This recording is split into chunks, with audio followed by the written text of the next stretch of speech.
Level 1.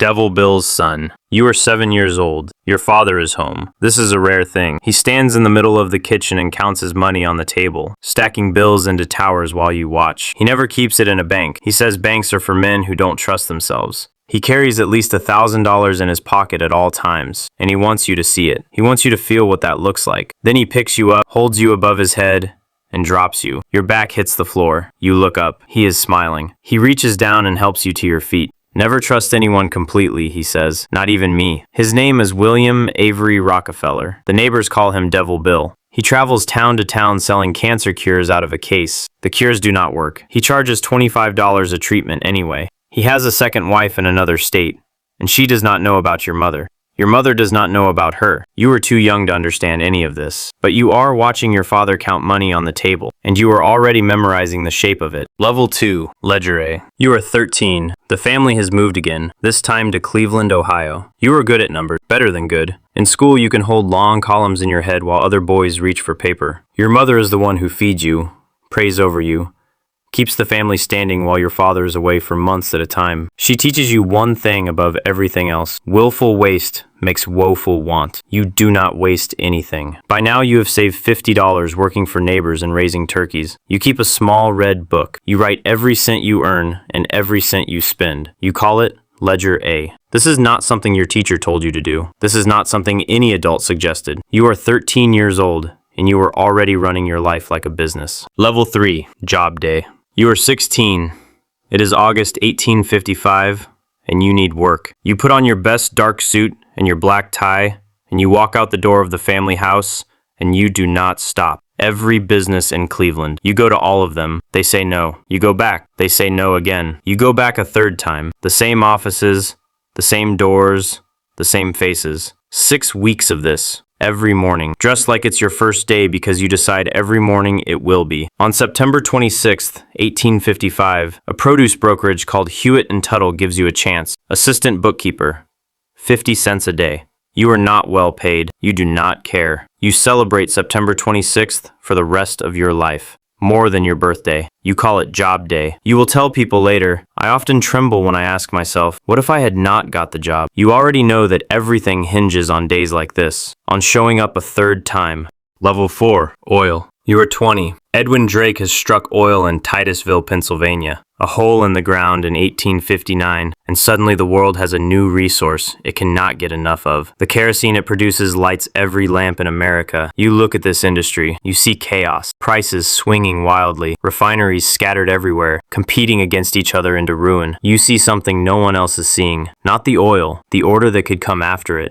You borrow $4,000, you find a partner, you go into oil refining in Cleveland. You are methodical in a world of gamblers. You reinvest everything. You waste nothing. Other refiners pour their heavy byproducts into the river. You find buyers for every residue. You sell the tar. You sell the naphtha. You sell the paraffin wax. Every competitor is leaving money on the ground. You are picking it up. Level 6. 90%. You are 40. Standard Oil controls 90% of oil refining in the United States of America. You move the headquarters to New York. You build pipelines across 3 states. You own 20,000 oil wells. You operate 4,000 miles of pipeline. You run a fleet of 5,000 tanker cars. The kerosene that lights American homes at night moves through your infrastructure. When a company outside Standard Oil needs to ship oil by rail, the railroad tells you. You know their volume, their routes, their customers. You know everything. No one gets in without your permission. No one stays in without your cooperation. You are 40 years old. You are the most powerful businessman in the history of the United States. The clock, somewhere below the surface of all this, is still running. Level 7. The woman with the notebook. You are 53. Standard Oil is at its peak. Dividends at 31%. The empire is uncontested. Then a woman named Ida Tarbell starts asking questions. Her father was a small oil refiner in Pennsylvania. You destroyed his business in 1872. She was 14 when she watched it happen,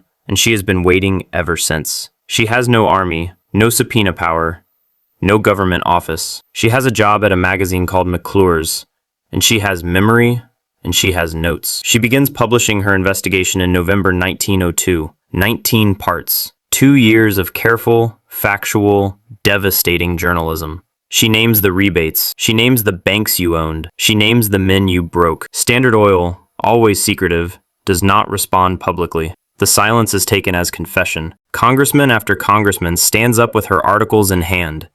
A nation reads. A president named Theodore Roosevelt decides he has seen enough. Level 8. The Rot. You are in your early 50s, and your body is beginning to register what your mind has been running from. The overwork, the legal battles, the hatred, bodyguards in Pennsylvania because some men want you dead. The stress has entered your system at the cellular level.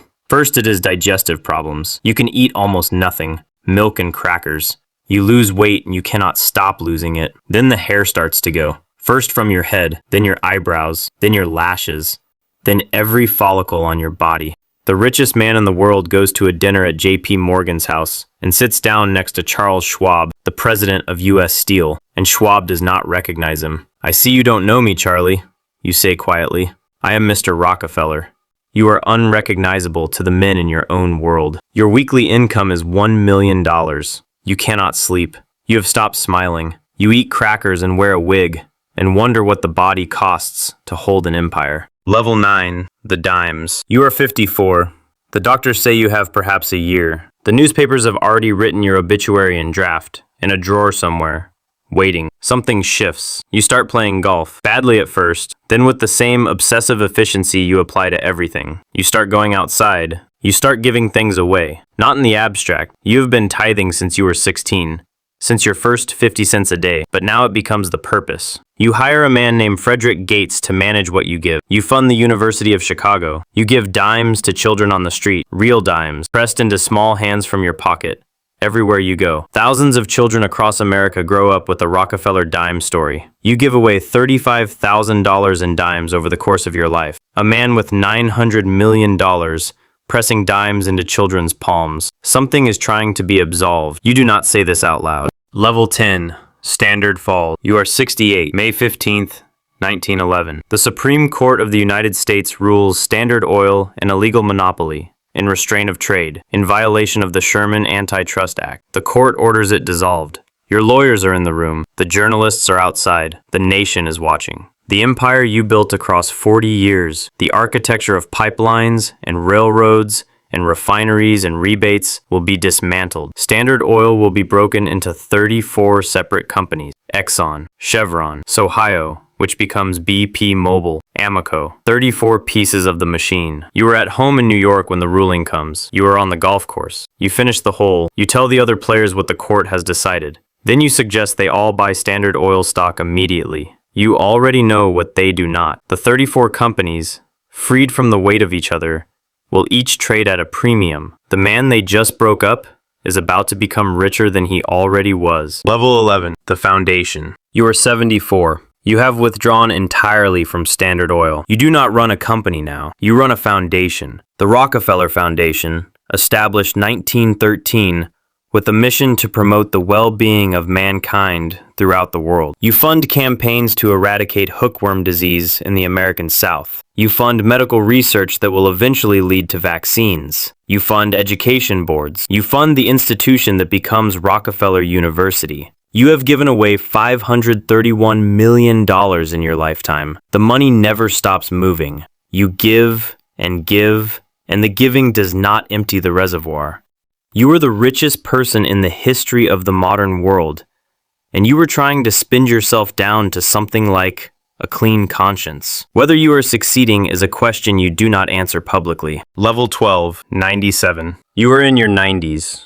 The 20th century is accelerating past you. The automobile has replaced the lamp as the reason people want oil. The companies you were forced to dissolve in 1911 are now larger, separately, than Standard Oil ever was. The world runs on petroleum, and the world runs on the companies you built. You play golf every day that the body allows. You still give dimes to whoever is near. You are a thin, smooth-faced old man in a wig who was once the most feared person in American commerce, and now children accept coins from your hand and say thank you. You had two goals as a boy: earn $100,000, live to 100. The first one you exceeded by every measure imaginable. The second one is closer than it should be. Level 13, the price. You are 97. On the morning of May 23rd, 1937, at your home in Ormond Beach, Florida, a house called the Casements, your body stops. Arteriosclerosis, the arteries that carried blood through a life of 97 years, have hardened past the point of function. The doctors are not surprised. You are 2 years and 46 days short of 100. 2 years. The boy who stacked $50 in savings at 13,